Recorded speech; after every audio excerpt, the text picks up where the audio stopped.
Hey guys, and welcome back to the channel. So today we are starting an exciting new series that you guys have been asking for a while, a Skyrim Legendary One Life playthrough, and I am absolutely terrified. This is also a modded series, so we're going to be playing with all of my needs mods and Frostfall and just a bunch of other mods that I've talked about in the past that I like to play through on my own when I'm playing like immersively, which is only going to make this even more difficult. So the character that we're going to be playing as in this series is actually going to be based off of my ESO character, Azithus Cedrin, who I haven't talked about very much in the past. Wow, these skin tones are strange. I think it's also kind of the lighting in here. I don't know, I'm not a huge fan. But yeah, I haven't talked about Azithus too much in the past because obviously I don't play as him whenever I play ESO, I play as Adamo. And as you can tell, I do have the alternate start mod, but we are going to go ahead and do the vanilla start anyway because he does cross the border illegally, so why not? But as is custom on my channel, let me go ahead and tell you a little bit about his backstory, because if you've been around, you know I'm a huge fan of creating backstories for my characters. He isn't as well developed as like Gonera or Damo, my other two Dragonborn, but I have changed his backstory quite a bit from his ESO one, just to fit Skyrim a little bit better. So he was born in mainland Morrowind to a Redoran family who were very persistent that he would grow up and serve the Redoran either as like a soldier or a guard, some sort of honorable, you know, combat related job. Man, I'm trying to do this without actually having a picture of Azithus because I forgot to pull one up and it's hard. I feel like all these eyes just look very strange. It doesn't help that they're like purple. Let's get rid of that. He was actually taught how to fight by his uncle, who was his mentor for pretty much his whole life. I don't feel like this is looking like him at all. Ugh, so frustrating. And once he came of age, he did actually become a guard, which he quickly grew bored of. His whole life he had an interest in the Dwemer, so he decided that he was just gonna leave. And he was going to start his new job as a freelance adventurer, going around exploring a bunch of Dwemer ruins. All these lips are so massive, what the heck? This is a lot more difficult to make him than I thought it would be. Maybe I should at least get the hair right first, maybe that'll help. So where was I on his story? Basically, he left his homeland to go delve into any Dwemer ruin he could find, and try to learn more about them. Oh, I forget I have a mod that lets you use any hair, and that includes Khajiit and Argonian hair, and it's very interesting. After years of exploring a bunch of different Dwemer ruins around Morrowind, he actually decided to go to Skyrim because he wanted to study the differences between, like, the Skyrim ruins and the Morrowind ruins, and that's where he got... Oh, that's terrifying. But that's where he got caught crossing the border illegally. And there's just, like, no good ponytails. He just has a ponytail. Like...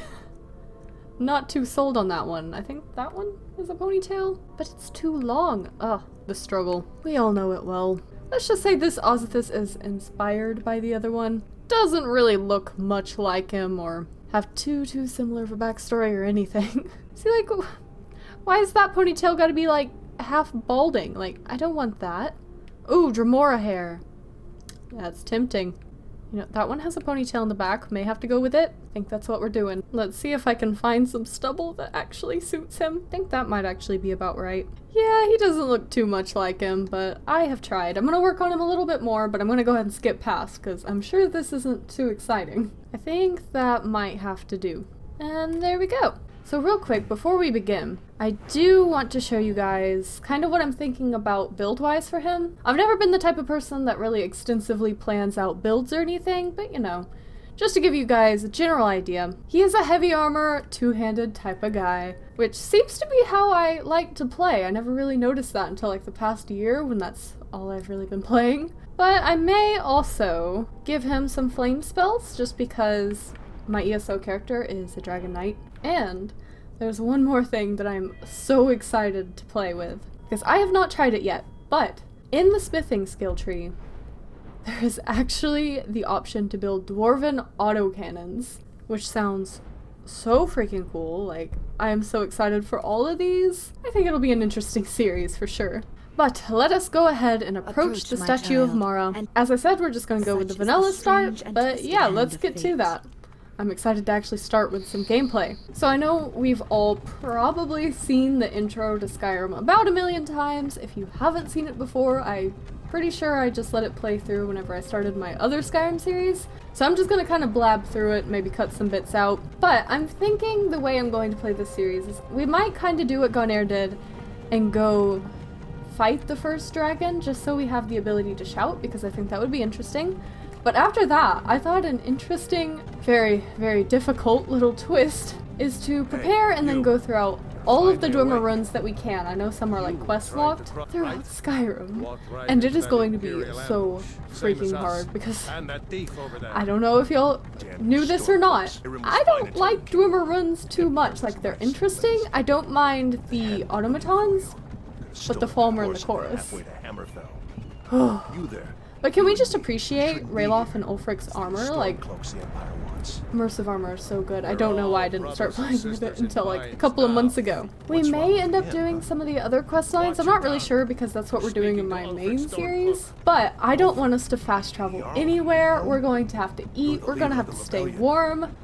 I will allow myself to fast travel with the carriages just because I do have touring carriages, which basically is this. Anywhere that you go, you actually get like scooted along. I do have campfire, so we will be making mini camps. I'll skip past a lot of the boring stuff. I'll try my best to keep it interesting.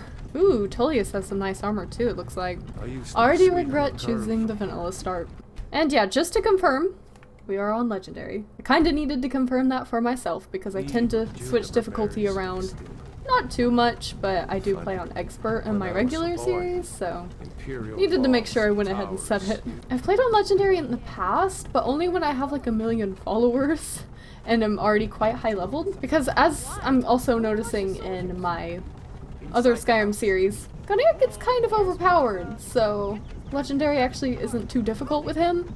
But he also has, you know, Hope's Fire, a god sword. But yeah, we may take some followers just to help us out because I feel like we're gonna need it. Don't know who yet. We'll probably just run into some people. Ooh, Hadvar, he has some fancy armor too. Look at that. At least we've already made our character, I guess. We just have to walk up. And there was the infamous spin death. I already made myself. Forget the list. He goes to the block. Thanks. Ooh, look at their fancy armor. Why am I obsessing over the immersive armor mod so much? I'm sorry. It's probably obnoxious. I don't know. I'm fairly new to it, so let me live. But hopefully you guys are just appreciating it with me. Oh, I just remembered something exciting. I have the Deathwing Alduin mod back. I didn't have it for a while, but I'm excited for that now. We get to see him again, because for a while I was playing with Special Edition, but I prefer the mods on here, so we're going with regular old Skyrim. To the block, prisoner. Nice and easy. I'd rather not, though. Like, do we have to do this? It's very rude of you. Like, is it really punishable by death? Just crossing the border? I mean, that's a little extreme, don't you think? Oh, here he comes. Oh, he's so pretty. Sentries, what do you see? Hello, you beautiful dragon. You're so glorious. I love him. I love him so much. Look at those god rays coming through. Like, beautiful. That's an aesthetic. Oh, we should probably run. Okay, let me move, please. There we go. Run. Whew. Okay. Oh, Vision, please stop being so blurry. I would like to see. Does it usually last this long? Please let me see. I want to look at their beautiful armor. There we go. That's better. Ah, yay, pretty dragon. Hello. Oh, that's dangerous. Thank you for that. Okay. We don't even really need to wait around on Ralof and Hadvar. Let's just... Well...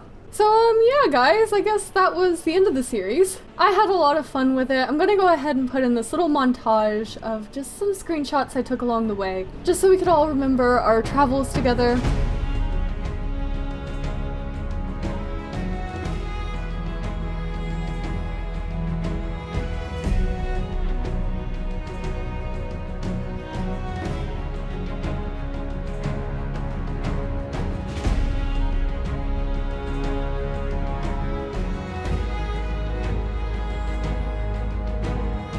So yeah, guys, don't forget to leave a like if you've enjoyed this series, and I hope you all have a happy April Fool's Day.